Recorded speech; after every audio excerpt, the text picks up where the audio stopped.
छठी सदी ईस्वी के शुरू में जनूबी अरब के इलाके नजरान में एक नेकोकार ईसाई बरादरी आबाद थी जो बुत परस्ती को छोड़कर एक खुदा पर ईमान ला चुकी थी। उनका ताल्लुक बशर की ईसाइयत के धड़े से था और ये लोग हबशा के मुबल्लिगीन की वजह से ईसाई हो रहे थे। उस दौर में यमन पर एक यहूदी खमेरी बादशाह जू नवास की हुकूमत थी जो बहुत कट्टर यहूदी था।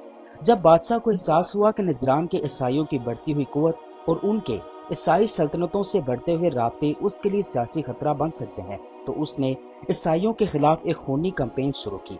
बादशाह ने उन्हें दो रास्ते दिए, एक अपना ईमान छोड़ दो, दूसरा आग में जलने के लिए तैयार हो जाओ। यानी ईसाइयत छोड़कर यहूदी हो जाओ वरना कत्ल होने के लिए तैयार हो जाओ, और वो भी जिंदा आग में जलाए जाने के तरीके से, सिर्फ इस वजह से कि वो एक अल्लाह पर ईमान रखते थे। उन ईसाइयों ने अपनी जान कुर्बान करना कबूल किया मगर ईमान पर मजबूती से कायम रहे। शहर के किनारे बड़ी हंदकें खुदवाई गई, उनमें आग जलाई गई और मर्द, औरत, बूढ़े, बच्चे सबको उन हंदकों में झोंका जाना शुरू कर दिया गया। इस वाक़े को एक गवाह लिखता है कि उन्हीं ईसाइयों में कबीले की एक अजीम माँ भी थी जिसका तारीख में ना रहमा बताया गया है। उनके साथ उनकी छोटी बेटियां भी थीं। उनसे कहा गया ईसाइयत छोड़ दो वरना तुम्हारी बेटियां जला दी जाएंगी। जब उनकी बेटियों को जलती हुई आग की तरफ ले जाया गया तो पहले उनकी बेटियों को उनकी आंखों के सामने ज़बह किया गया और रहमा को मजबूर किया गया कि वो अपनी बच्चियों के खून का जायका चखे।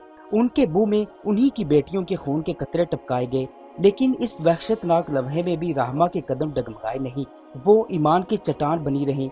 जब जालिम सिपाहियों ने तंजिया अंदाज में रहमा से पूछा, तुम्हें अपनी बेटियों के खून का जायका कैसा लगा, तो रहमा ने जवाब दिया, मैंने उसे दूध से ज्यादा पाकीज़ा, खून से ज्यादा मुकद्दस, शहद से ज्यादा शीरी और तुमसे और तुम्हारे दीन से ज्यादा पाक पाया। उसके बाद रहमा ने आग की तरफ बढ़ते हुए अपने रब की हम्द की और शहादत को कबूल किया। ये वाक़या इतना अजीम है कि न सिर्फ तारीख का हिस्सा बना बल्कि कुरान में भी इसका जिक्र है। सूरत अल बरूज में है और कुरान उन शोहदा की कुर्बानी को हमेशा के लिए महफूज करता है।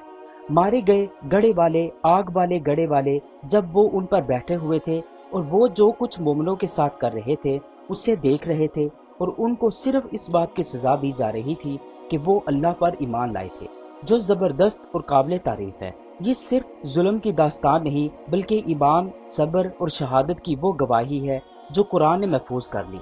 नजरान के ये ईसाई असल में अल्लाह को एक मानने वाले थे जो हजरत ईसा को अल्लाह का बंदा और रसूल मानते थे।